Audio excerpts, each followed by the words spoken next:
Hello students, I hope all of you will be fine.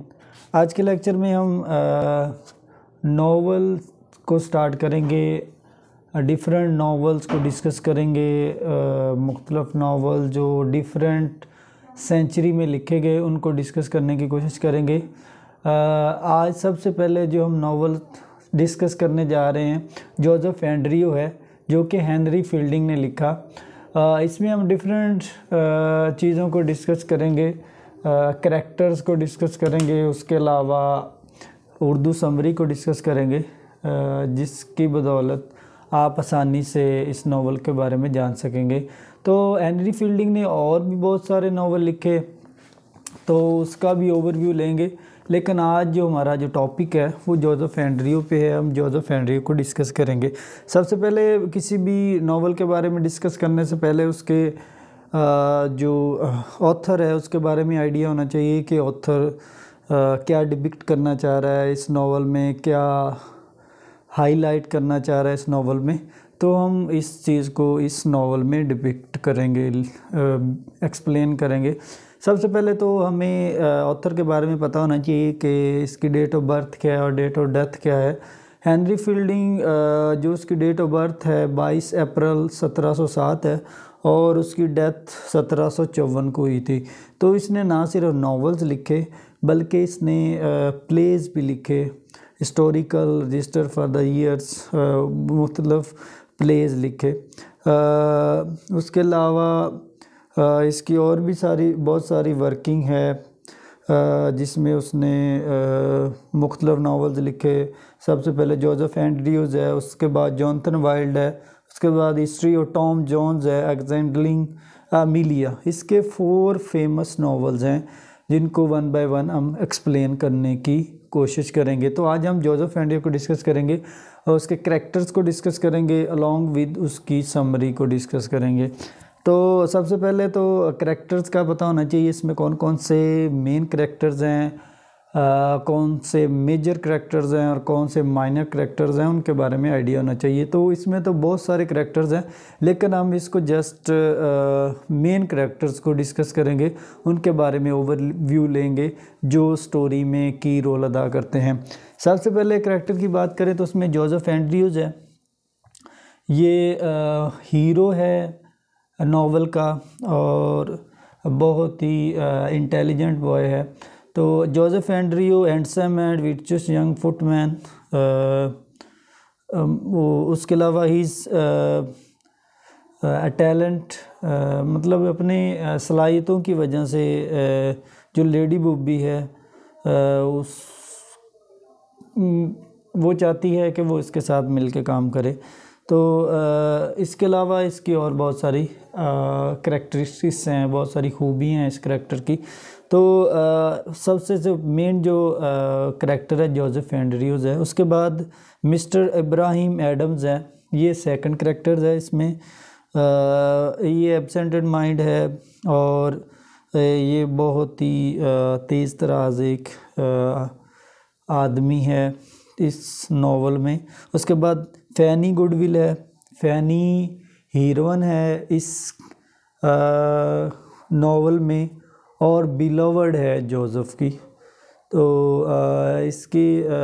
इसको sexual assault किया जाता है। उसके बाद सर थॉमस बॉबी है। थॉमस बॉबी भी एक करैक्टर है इस नावल में। और उसके बाद लेडी बॉबी, ये भी एक करैक्टर है। उसके अलावा मिसिस स्लोप एक और करैक्टर है। Peter Pounce, Mr Booby, Pamela Andrews, Mr Andrew, Mrs Andrews, 2 ruffians. और उसके अलावा इसमें बहुत सारे करैक्टर्स हैं। जो मेन करैक्टर्स हैं ये 4 से 5 हैं, जिसमें जोसेफ एंड्रयूज़ है, मिस्टर इब्राहिम एडम है, फनी गुडविल है, सर थॉमस बॉबी है, उसके बाद लेडी बॉबी है, उसके बाद मिसिस स्लोप है, पीटर पाउंस है। तो इसी तरह इसमें आलमोस्ट 15 to 20 करैक्टर्स है। अब लेकिन हम हमारा जो मेन पर्पज़ है, हमने स्टोरी को डिस्कस करना है, उसकी समरी को डिस्कस करना है और करैक्टर्स इनमें क्या रोल अदा करते हैं। तो इसमें डिफरेंट करैक्टर्स हैं। आइए आज इसकी हम समरी को डिस्कस करते हैं कि समरी में क्या चीज़ है और क्या चीज़ उसने डिपिक्ट करने की कोशिश की है। तो इसकी समरी को डिस्कस करते हैं। इसमें सबसे पहले जो कहानी का आगाज़ होता है वो मिस बूबी के ख़ानदान से होता है। उस ख़ानदान की बहुत ज़्यादा ज़मीनें हैं, जिसकी वजह से उस ख़ानदान के इलाके में बहुत असर रसूख है। इस ख़ानदान में एक मुलाज़म जोसेफ एंड्रयूज़ काफ़ी अरसे से काम कर रहा है। ये लड़का तब बूबी के ख़ानदान में मुलाज़म हुआ जब उसकी उम्र तकरीबन 7 या 8 साल थी। मतलब स्टोरी का आगाज़ ही जो होता है वो जोसेफ एंड्रयूज़ से होता है। वो किसी के यहाँ काम करता है और उधर ही मुलाजमत है उसकी, जिसकी वजह से उसको रोज़ी रोटी चलाना उसके लिए आसान हो जाता है। उसको सर थॉमस बूबी जो कि ख़ानदान का सरबराह है, उसने अपने घोड़ों की अस्तबल पर घोड़ों की देखभाल पे लगा दिया है। मतलब उसका जो सरबराह है उस ख़ानदान का, उसने उसको घोड़ों की देखभाल के लिए रखा है। ये लड़का पहले खेतों में रखवाली पर लगाया गया, मगर वो ये काम ना कर सका, तब अपने घोड़ों की देखभाल पर लगा दिया। तब से ये उस काम में महारत हासिल कर गया। सर थॉमस बूबी की बीवी का नाम लेडी बूबी है, जो को बहुत ज़्यादा आशिक मजाज मर्दाना हो जहाँ वजहियत की तरफ बहुत ज़्यादा जल्दी मतवज्जो हो जाती है। एक दिन लेडी बूबी जब फार्म हाउस का दौरा करती है, तब तक जोसेफ एंड्रयूज़ जवान हो चुका है, अब एक खूबसूरत नौजवान बन चुका है। मुसन्नफ़ बताना ये चाहता है कि भूरे रंग के बाल, सफ़ेद रंग और ख़ूबसूरत दिल का जिस्म किसी भी दोशीज़ा को अपनी तरफ मतवज्जो करता है। यही कुछ लेडी बॉबी के साथ भी होता है। वो भी इस नौजवान को देखते ही इस पर फरीफ्ता हो जाती है और अपने खामन से दरख्वास्त करती है कि जोसेफ को फार्म हाउस से हटाकर घर की मुलाजमत पे लगा दे। और लेडी बॉबी के हुक्म की तमील की जाती है। जोसेफ को घर का फिट मैन बना दिया जाता है। घर में एक मुलाजमा मिस स्लिप स्लॉप भी है, जो कि पादरी की बेटी। इस वजह से जोसेफ उसकी बहुत इज़्ज़त करता है। ये घर की पुरानी मुलाजमा है और लेडी बॉबी की दस्तरास है। जोसेफ को देखकर इसकी नीयत भी ख़राब हो जाती है। तो इस पहले पैराग्राफ में बताना ये चाह रहा है कि जोसेफ पुअर फैमिली से बिलोंग करता है। मतलब वो इतना अमीर नहीं है, मतलब है ही नहीं, गरीब फैमिली से बिलोंग करता है। वो एक लेडी बूबी के ख़ानदान में आके नौकरी करता है। उसको उन्होंने अपने खेतों में रखा होता है। वो खेतों का तो काम सही तरह से नहीं कर सकता क्योंकि वो छोटा है, उस वजह से। इसलिए वो क्या करते हैं, उसको घोड़ों की देखभाल के लिए रख लेते हैं। लेकिन जब लेडी बूबी खेतों में जाती है जहाँ उन्होंने घोड़े रखे होते हैं, वहाँ तो उसको देखती है तो उसकी खूबसूरती की वजह से उसको लाइक करने लगती है और उसको अपने घर ले आती है। उसको घर का मुलाज़म बना लेते हैं। तो उसके साथ एक और मुलाज़मा भी उन्होंने रखी है, वो पादरी की बेटी है और उसकी नीयत भी जोसेफ को देखते ख़राब हो जाती है। मतलब इसमें जोसेफ की ही बात हो रही है कि जोसेफ ही मेन करैक्टर है। उसके बाद लेडी बूबी हर इतवार जब भी चर्च जाती है, जोसेफ को अपने साथ ले जाती है। यहाँ जोसेफ की मुलाकात एक नेक दिल पादरी पार्सन एडम से होती है, जो कि बहुत खुदा तरस नेक दिल, सादा मगर बहुत पढ़ा लिखा है। जो जोसेफ में कुछ ऐसा देखता है उसे साथ होता है कि जोसेफ को चर्च में होना चाहिए। अगरचा वो लेडी बूबी उसकी काम की दरख्वास्त भी करता है, मगर लेडी बूबी एडम्स की बेइज्जती करके उससे वापस कर देती है। लेडी बूबी एडम्स को एक फजूल और बेकार किस्म का इंसान समझती है और उससे नेक दिल आदमी की कोई इज़्ज़त नहीं करती। ये पादरी इस चर्च में काम करता है जो लेडी बूबी की ज़मीनों पर वाक़या है। मतलब इसमें भी बताना चाह रहा है कि जब लेडी बूबी जाती है चर्च वहाँ पे, तो वो इसको साथ लेके जाती है क्योंकि उसको लाइक करती है और उसके घर का मुलाज़म भी है, इसीलिए उसको साथ ले जाती है। और वहाँ जो पादरी होता है उसकी लेडी बूबी बिल्कुल भी इज़्ज़त नहीं करती और उसको अच्छा नहीं समझती। तो इस पैराग्राफ में भी जोसेफ एंड्रयू की ही बातें हो रही हैं। उसके बाद जो थर्ड पैराग्राफ है, जोसेफ एंड एडम्स के दरमियान अक्सर मजहबी मामलात पर काफ़ी गुफ्तगू होती रहती है। एडम जोसेफ की अलमियत से खासा मुतासर है, तभी वो चाहता है कि जोसेफ को किसी तरह फिट मैन की जानब से निकाल कर चर्च में ले आए। मगर लेडी बूबी की खुसूसी नज़र करम तो पहले ही जोसेफ पर है, तभी वो किसी भी नहीं चाहती कि जोसेफ को चर्च में भेजा जाए। लेडी बूबी सैर के लिए लंदन के शहर जाती है और जोसेफ को खुसूसी तौर पर अपने साथ लेकर जाती है। वो सुबह सैर के लिए हाइड पार्क जाती है, जहाँ वो जानबूझकर थोड़ी थोड़ी देर के बाद अपना सर जोसेफ कंधे पर रख देती है और ज़ाहिर करती है वो थक गई है। वो दर की को जोसेफ की जवानी पर फरीका है, इसे चश्मे के पानी से शराब होना चाहती है, इसके दिल में जोसेफ के लिए मोहब्बत मौजन हो चुकी है। मतलब इसमें भी बताना चाहता है कि इस पैराग्राफ में भी कि वो जहाँ भी जाती है जोसेफ को साथ रखती है। उसका मेन जो पर्पज़ है जोसेफ को हासिल करना है और बहाने से उसको छेड़ती है, तंग करती है, तो उसकी मोहब्बत में मौजन हो चुकी है। जोसेफ लंदन में रहते हुए भी कई बुराइयों को देखता है, मगर मसलन हर जगह शराब, लड़की, जिस्म फरोशी, बदमाशी, डाके, कत्लो रोज़मर्रा के मामूल है। ताहम जोसेफ की अच्छी तरबियत उससे बुराइयों से बचने में मदद देती है। मज़ीद ये कि पार्सन एडम्स की नसीहत को उसकी बुराई से बचने में मदद देती है। मगर दूसरी तरफ जोसेफ इसे अपनी मालकन और माँ के बराबर रुतबा है। जोसेफ बचपन में इसे फ़ैनी के साथ इंगेज्ड है और वो किसी भी सूरत फ़ैनी से जुदाई का सोच भी नहीं सकता, लिहाजा वो लेडी बॉबी की अदाओं का सही मतलब समझ ही नहीं पाता। तो इसमें भी बताना चाह रहा है कि जो वहाँ जब लंदन जाता है जोसेफ, वहाँ वो अपने आप को सेव रखता है, वो बुराइयों से बचाता है, वो बुराइयों की तरफ माइल नहीं होता। वो क्योंकि उसकी तरबियत, उसकी परवरिश कुछ इस किस्म की हुई है कि वो इन चीज़ों की तरफ फोकस नहीं करता। और इवन देन के वो जोसेफ जो है वो बचपन से फ़ैनी, जो इस नावल की हीरोइन है, उसके साथ एंगेज्ड है और उससे वो जुदा होने का सोच भी नहीं सकता। और जो उसकी मालकन है उसको माँ के बराबर रुतबा देता है, लेकिन वो उसको मतलब स्ट्रेंज समझती है और उसके साथ अट्रैक्ट होना चाहती है।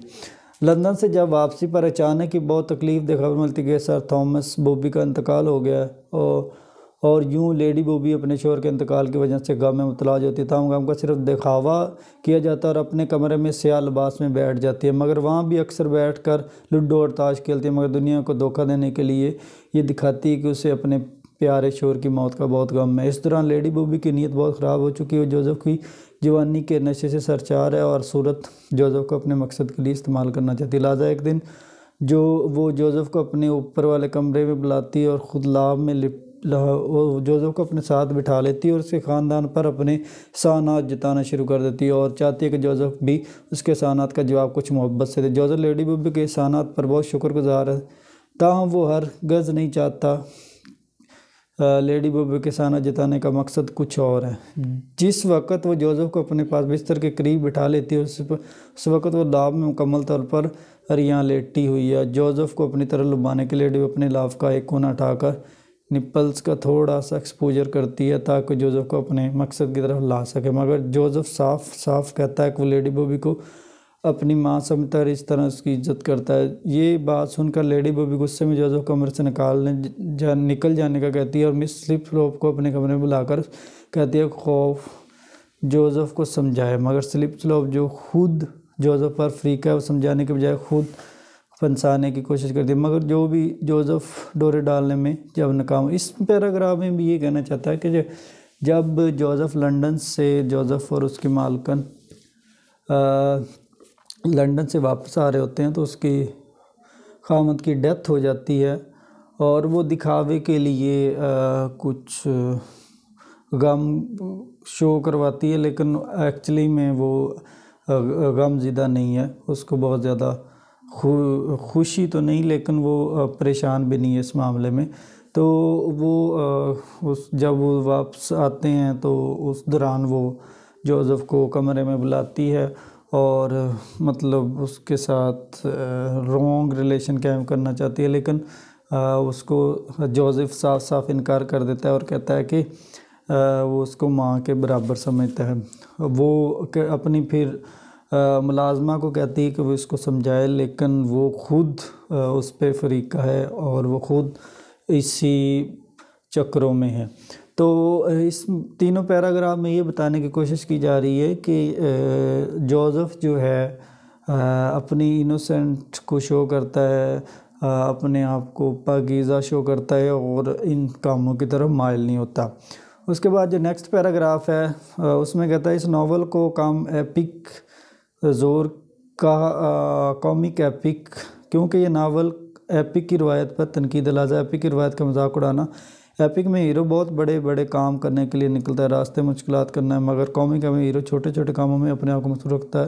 एपिक हीरो की तरह मतलब ये भी इसमें ही। उसके बाद कहता है जी जोसेफ को रास्ते में डाकू पड़ जाते हैं और ना सिर्फ उसके तमाम तर चीज़ों से महरूम कर देते हैं बल्कि उसके जिस्म के कपड़ों से भी महरूम कर दिया जाता है, साथ उससे एक गड्ढे में फेंक दिया जाता है। शदीद ठंड में वो गड्ढे में शदीद ज़ख्मी हालत में पड़ा है। सड़क के करीब एक गड्ढे में पड़े होते हुए शख्स की ज़िंदगी शदीद खतरे में ज़्यादा यहाँ एक कोच का गुजर होता है। लोग देखते हैं कि एक नंगा शख्स गड्ढे में पड़ा है तो कोच में मौजूद औरतें तौबा तौबा करना शुरू कर देती हैं।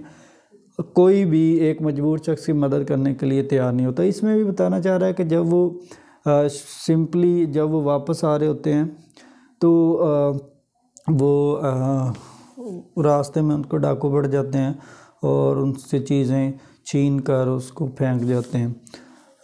उसके दौरान आगे ये बताता है कि ताहम कोच को लोग जोसेफ एक सराय टोवन में पहुंचाते हैं जहां जोसेफ की हालत बहुत ख़राब कि उसके वहाँ कबूल करने को तैयार नहीं है। सराय में एक सर्जन भी है जिसको कि जोसेफ का इलाज करे, ताहम ये सर्जन उस वक्त इलाज करने से इनकार करता है जब उसे मालूम होता है कि जोसेफ उसकी फ़ीस अदा नहीं कर सकता। ये चीज़ यार कहते डॉक्टर ने इंसानी से ज़्यादा कहीं अपना पैसा। इसमें बताना चाह रहा है कि वो उसको एक सराय में टाउन में ले जाया जाता है और वहाँ उसके पास पैसे नहीं होते इलाज के लिए और डॉक्टर उसका इलाज करना नहीं चाहता।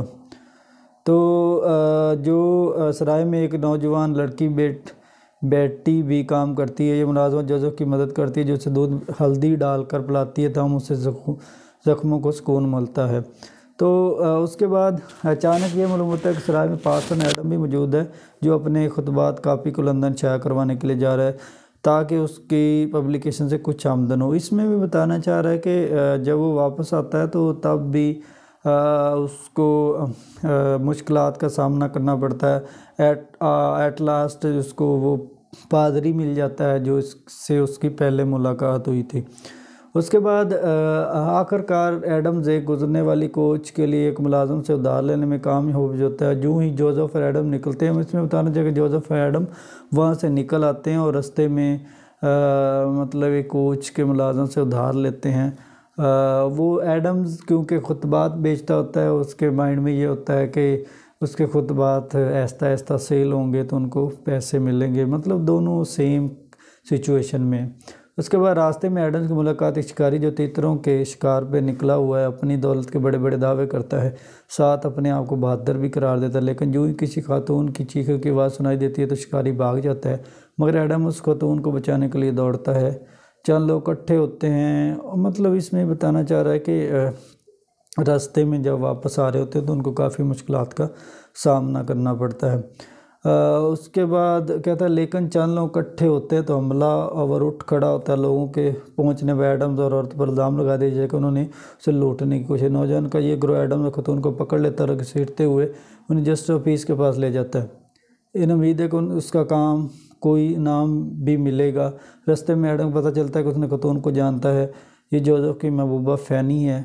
फ़ैनी भी जोसेफ से मिलने के लिए निकल खड़ी हुई थी जब उसको जोसेफ के साथ होने वाले डाकुओं के वाक़े का इसमें बताना चाह रहा है कि जब वो वापस आ रहा होता है तो उसको रास्ते में फ़ैनी से मुलाकात हो जाती है एडम्स के थ्रू। तो जस्टिस ऑफ पीस के पास बैठे हुए लोगों ने शराब पी रखी है। जज जो ही एडम्स और फ़ैनी को बगैर सुने जेल भेजने लगता है, वहाँ एक खड़ा शख्स उसे पहचान लेता, कहता है ये शरीफ आदमी है, चर्च का पादरी। जस्टिस फ़ौरन अपना फ़ैसला बदल लेता है, उन्हें छोड़ देता है। इसी दौरान असल मुजरम भाग जाता है। इस हालत 18वीं सदी में इंसाफ की जो आज भी माशरे की बेहतरीन। जल्दी एडम्स ने फ़ैनी से अपना सफ़र बन। इसमें बताता है कि फ़ैनी और जो एडम्स जोसेफ हैं वो वापस आ जाते हैं। जोसेफ फ़ैनी एक सराय में मिलते हैं, बहुत खुश होते हैं। जोसेफ वहीं फ़ैनी से शादी करना चाहता है, ताहम एडम्स फ़ैनी से कहता है कि कुछ बेहतर जगह पर ये काम सुबह मतलब यहाँ इस पैराग्राफ में शादी की बातें होती हैं। तो नेक्स्ट कहता है जी चंद मील का सफ़र तय करने के बाद उन लोगों की मुलाकात एक सखी नाम नहादर सकार से होती है जो कि बड़ा पादरी दरिया दिल से उन्हें अपने यहाँ खाने पर बुलाता है। तो मतलब अब उनका ये सफ़र वापसी का है और वापस आ रहे हैं। चलते चलते रास्ते में रात पड़ जाती, साथ ही एक अजीब रोशनी जो एडम कोई बोझ समझता है, मगर ये कुछ लोगों के पास टार्च जो बकरियां चलाते हैं, ये लोग वहाँ से भाग निकलते हैं और एक शख्स मिस्टर विल्सन के यहाँ काम करते हैं। औरतें आपस में मिल बैठी हैं। जोसेफ एडम मिस्टर विल्सन मर करते। विल्सन अपनी कहानी सुनाता है कि उसकी तरक्की एक तकलीफ़ दह कहानी होती है। यहाँ विल्सन बताता है कि लंदन से उसके इलाके में आकर उन्होंने अपने एक बड़े बेटे से हाथ धोए क्योंकि उसे खाना बदोश अगवा करके ले गए थे। मुसाफिर विल्सन के ख़ानदान और उसने अखलाक से मतलब वहाँ एक विल्सन से यहाँ बात होती है, मतलब मेन जो स्टोरी में विल्सन से यहाँ बात होती है और उसके बारे में बातें होती हैं। उसके बाद वो रात को वहाँ खाना खाते हैं। रात के खाने के दौरान हंटर ऑफ मैन और उसके सारे मुलाजिम एडम को तज़हीक का निशाना बनाते। जोसेफ फनी किचन में लाकर छोड़ने का भी मनसूबा था क्यों हंटर ऑफ मैन की फ़ैनी पर बुरी नज़र थी, लिहाजा फ़ैनी को करना चाहता। लाम ये लोग वहाँ से निकलने में कामयाब हो जाते हैं और एक सराय में पनाह लेते हैं। इसमें मतलब वहाँ जब रुकते हैं तो वहाँ हंटर ऑफ द मैन होता है, वो हनी जो फ़ैनी है उसको बुरी निगाह से देखता है और उनको इस चीज़ का पता चल जाता है और वहाँ से वो निकल आते हैं। सब लोग आखिरकार वापस लेडी बॉबी के पैरिश में आ जाए। बॉबी भी खुद आ जाती है, उसे पता चल लगता है मिस्टर एडम जो कि फ़ैनी से शादी का ऐलान कर रहा है। एडम्स को बुलाकर उसकी बेइज्जती कर उन्हें मतलब इसमें बताना चाहता है कि वो एडम्स और एडम चाहता है कि फ़ैनी और जोसेफ की शादी हो जाए, लेकिन जो लेडी बॉबी है इस चीज़ को पसंद नहीं करती क्योंकि वो उसको लाइक करती है। इसी दौरान लेडी बॉबी का भतीजा मिस्टर बॉबी और उसकी जवान खूबसूरत बीवी भी आ जाते हैं और खुशकिस्मती से उसकी बीवी जोसेफ को बहुत की बहन है। यूँ मिस्टर बॉबी की मुदाखलत पर दोनों को राय मिलती है।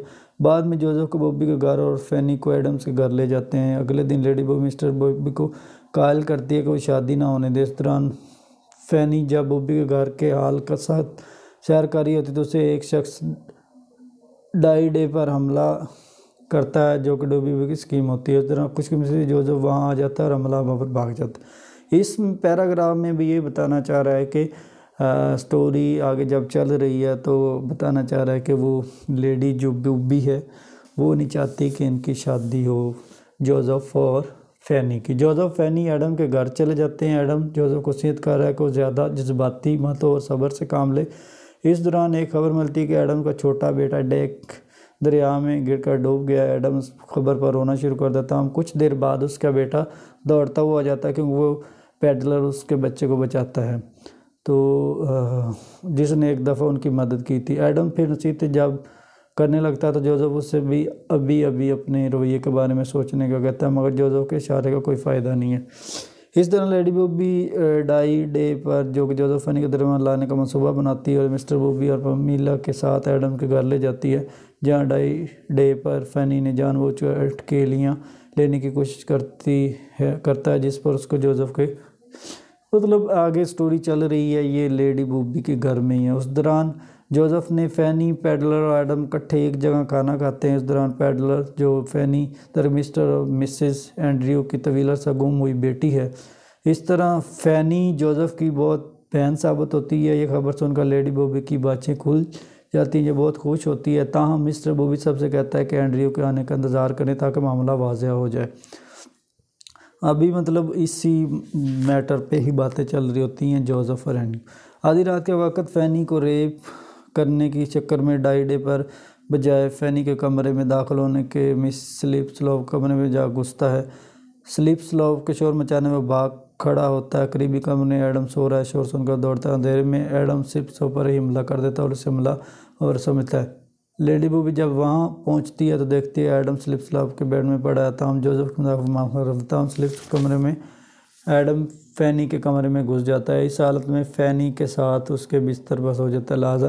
लेकिन जब सुबह एडम को जोसेफ को आलन ने फ़ैनी के बेड में देखा तो बहुत नाराज़ होता था। मुझसे मालूम होता है कि ऐसा सब कुछ रात गलती से हुआ। एडम्स के जाने के बाद जोसेफ फ़ैनी ने वादा करते हैं कि अगर गरीब पैडलर की बात दुरुस्त निकले तो वो शादी नहीं करते, हम हमेशा कुंवारे रहेंगे। अगली सुबह मिस्टर एंड्रयू आ जाते हैं। ये भी साबित होता है कि फ़ैनी उनकी बेटी है। ताहम ये बताते हैं कि जोसेफ उनका बेटा नहीं है बल्कि वो उस फ़ैनी की जगह रख गए थे। अचानक पैडलर के जहन में मिस्टर विल्सन का नाम जिनके बेटे का खाना बरोश ले गई। इतने मिस्टर विल्सन कुछ वहाँ जाता है। बस बाप बेटा माँ बेटी आपस में मिल जाते हैं। सवाल लेडी बॉबी के हर शख्स बहुत खुश है। सब लोगों को मिस्टर बॉबी की ज़मीनों पर ले जाया जाता है। वहाँ जाकर फ़ैनी और जोसेफ अपनी शादियों की तैयारी करते हैं। शादी के बाद नए शादीशुदा जोड़े मिस्टर विल्सन के करीब सेटल हो जाता है। मिस्टर बॉबी अपनी जायदाद में से कुछ हिस्सा फ़ैनी को दे देती है। मिस्टर एडम्स को भी एक अच्छी चर्च के रोज़गार और तनख्वाह के तमाम किए जाते हैं। पेडलर एक एक्साइज मैन की नौकरी दे दी जाती है। लेडी वो अपनी हवस पूरी करने के लिए लंदन की फ्लर्ट सोसाइटी का रुख ले जाऊँ, वो एक कैप्टन को फंसाने में कामयाब हो जाती है। तो इस पूरी स्टोरी में जो जोसेफ एंड्रयू से स्टार्ट हुई, जो मतलब जोसेफ एंड्रयू उनके घर में जॉब करता है, उसके बाद उसको खेतों में जॉब के लिए रखा जाता है, लेकिन वो खेतों में सही काम नहीं कर सकता, उसको वो घोड़ों के लिए देखभाल के लिए रख लेते हैं। जब लेडी बूबी खेतों में जाती है जहाँ वो घोड़े रखे होते हैं, वहाँ जाती है तो देखती है कि बहुत खूबसूरत है जोसेफ, उस पर फ़िदा हो जाती है और उसको घर ले आती है, अपने घर में उसको काम के लिए रख लेती है। तो जब वो लंदन जाती है तब भी उसको साथ रखती है, उसके बाद चर्च जाती है फिर भी उसको साथ रखती है। तो इसी दौरान वो उसको रास्ता करने की भी कोशिश करती है। तो लेकिन ये पूरी स्टोरी जोसेफ पे ही है, और जोसेफ जो कि उनके घर में रहता है, तो वहाँ से वो चला जाता है और मिस्टर एडम्स को मिलता है। जब एडम्स उसको मिलता है तो एडम्स से एक पादरी है, वो बुक सेल करता है, उन्हीं से उसको अर्निंग मिलती है। तो वो मतलब वो अपने खुतबा सेल करने के लिए कहीं जाते हैं दोनों, तो रास्ते में उनको डाकू पड़ जाते हैं और जो उन मतलब दोनों और जो जोसेफ है उनको किसी खाई में गिरा देते हैं और सारी चीज़ें ले लेते हैं। तो उसके बाद वो रास्ते में जो एक लोग जा रहे होते हैं वो उसको उठा लेते हैं जोसेफ को और मिस्टर विल्सन के यहाँ छोड़ देते हैं। विल्सन उसको कहानी सुनाता है। जब विल्सन के घर में कहानी चल रही होती है तो उनको आइडिया हो जाता है कि ये लोग ठीक नहीं है, वहाँ से भाग निकलते हैं और वापस फिर वो लेडी बॉबी के घर आ जाते हैं। जब वो लेडी बॉबी के घर आ जाते हैं तो वो फिर एडम चाहता है कि जोसेफ और फैनी की शादी हो जाए, लेकिन लेडी बॉबी ये नहीं चाहती, ये डिफरेंट प्लान्स बनाती है और बहुत सारे ट्रिक्स का यूज़ करती है, लेकिन वो कामयाब नहीं हो सकती इसमें। ट्रिक्स और अपनी जो चालें वो बेचारी होती है, तो वो उनको मरवाने की भी कोशिश करती है इसी दौरान, लेकिन वो इसकी सारी बातें रायगा जाती हैं और सक्सेसफुल नहीं हो सकती। तो एंड पे क्या होता है कि ये पता चलता है कि जो जोसेफ एंड्रयू वो मिस्टर विल्सन का बेटा है और मिस्टर और मिसेस एंड्रयूज़ आ जाते हैं और फैनी उनकी बेटी होती है। और इसी दौरान जो होती है लेडी बॉबी, वो इस गलत फहमी में होती है कि जोसेफ जो है मिस्टर और मिसेस एंड्रयू का बेटा है और फैनी इस लिहाज से इसकी बहन है, इसलिए इनकी शादी नहीं हो सकती। लेकिन जब विल्सन आता है, मिस्टर विल्सन, वो चीज़ रियलाइज़ करवाता है कि वो उसका बाप है और जोसेफ उसका बेटा है, इसीलिए उसको खुशी होती है और उनकी फैनी और जोसेफ की एंड पे शादी हो जाती है। और लेडी बॉबी में हर करैक्टर खुश है, उसके ख़ानदान में, उसके जो फैमिली है, उसका जो एरिया है, सिवाय कुछ लोगों के। मतलब एंड पे ये राइटर ये बताना चाह रहा है कि मिस्टर जोसेफ और फैनी की शादी हो जाती है और वो एक खुश शादी होने की तैयारियां हो रही होती हैं। उसके बाद ज़ाहिर बात है उसकी शादी हो जाती है और जो है मिस्टर जो लेडी बॉबी है वो फिर लंदन चली जाती है और वहाँ एक कैप्टन को रास्ता करने की फंसाने की कोशिश करती है। तो ये थी आज की स्टोरी जोसेफ एंड्रयू की। इस पूरी स्टोरी में ये एनालिसिस किया जा सकता है, ये आइडिया लगाया जा सकता है कि पूरी स्टोरी रिवॉल्व करती है जोसेफ एंड्रयू पे, फैनी पे, मिसेस एडम्स है मेन करैक्टर, उसके बाद लेडी बूबी है, उसके बाद मतलब 4 से 5 जो मेन करैक्टर है, जो सारी स्टोरी है इसी के गिर्द घूमती है और यही इन्हीं पे ही सारे इंसिडेंट होते हैं और सारी बातें होती है। और एंड पे क्या होता है कि लेडी बूबी खुश नहीं है। इसी तरह लेडी बूबी के जब वो वापस आ रही होती है लंदन से, उसके थॉमस जो उसका हस्बैंड है उसकी डेथ हो जाती है और वो ज़ाहरी तौर पे परेशान है, लेकिन इनवर्डली वो परेशान नहीं है। तो ये हेनरी फील्डिंग ने बहुत ही प्यारी स्टोरी लिखी, बहुत मतलब रोमांटिक टाइप नावल लिखा।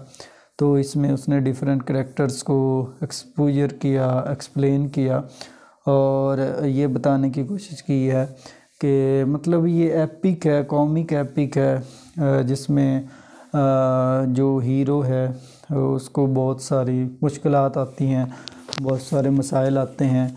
और अगर एपिक की बात करें तो उसको बहुत सारी मुश्किलात आती हैं और वो बहुत सारी मुश्किलात से गुज़र कर एंड पे पहुंचता है।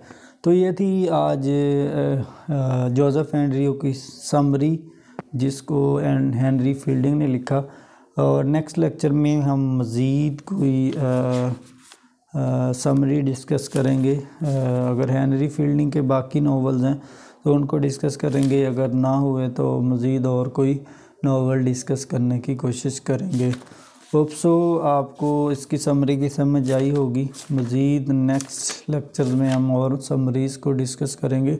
मतलब इसमें हमने देखा कि हम एंड पे जो एनालिसिस करें या एंड पे इसका शॉर्ट एनालिसिस करें या थीम बयान करें तो ये कह सकते हैं कि जोसेफ एंड्रयू से ही स्टोरी का आगाज़ होता है और जोसेफ एंड्रयू पे ही स्टोरी का एंड होता है। मतलब एक लव टाइप नावल लिखा हेनरी फील्डिंग ने और उसमें उसने डिफरेंट चीज़ों को प्रेजेंट किया, सोसाइटी को डिपिक्ट किया, सोसाइटी को एक्सप्लेन करने की कोशिश की, कि करैक्टर्स को डिफ़ाइन किया कि वहाँ की औरतें कैसी थी और बहुत सारी चीज़ों को डिपिक्ट करने की कोशिश की। तो सो आपको ये स्टोरी की समझ लगी होगी कहानी की। मज़ीद इसको आप सुनेंगे तो आपको काफ़ी चीज़ें और भी क्लियर हो जाएं।